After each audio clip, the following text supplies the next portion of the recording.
আসসালামু আলাইকুম এভরিওয়ান, কেমন আছেন সবাই? আশা করি সবাই অনেক বেশি ভালো আছেন। সবাইকে রমজান মোবারক। প্রথম দিনের ইফতারের ভিডিও নিয়ে আজকে চলে আসছি। একজন আমাকে কমেন্ট করেছিল যে আপু, এই ইফতারগুলো কি আপনি বানিয়েছেন কিনা? হ্যাঁ ভাইয়া, আমি বানিয়েছি। তো ভিডিওটা কিন্তু ফুল দেখবেন, তাহলে বুঝতে পারবেন যে আমি কিভাবে বানালাম।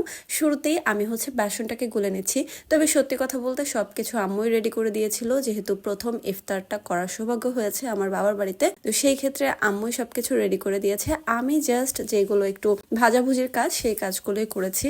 তাছাড়া পেঁয়াজ, কাঁচামরিচ এগুলো কাটা কিন্তু অনেক কষ্টের একটা কাজ। এগুলো আম্মুই সব করে দিয়েছে।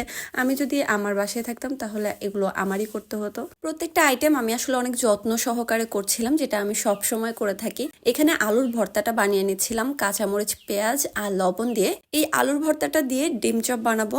তারপর যেটা করছিলাম, এখানে আমি পেঁয়াজও বানানোর জন্য একটা মিক্স তৈরি করে নিচ্ছিলাম। এটা কিন্তু আমার আম্মুর স্পেশাল একটা আইটেম বলা যায়। এটা আমাদের বাসায় সবাই পছন্দ করে।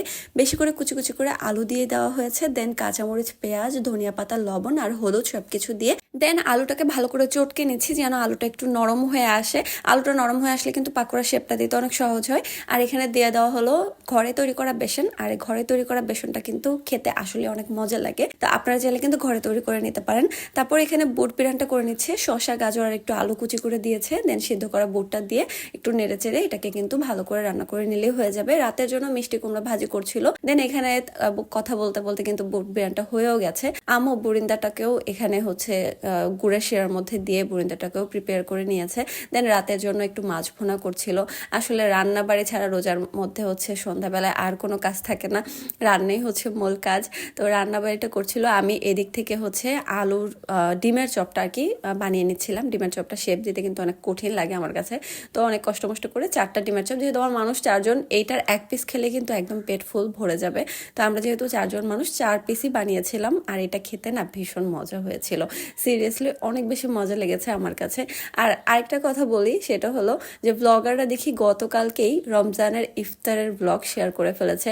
আমি একমাত্র মনে হয় লেট পাবলিক যে আপনাদের সাথে এখন শেয়ার করছি এই ব্লগটা।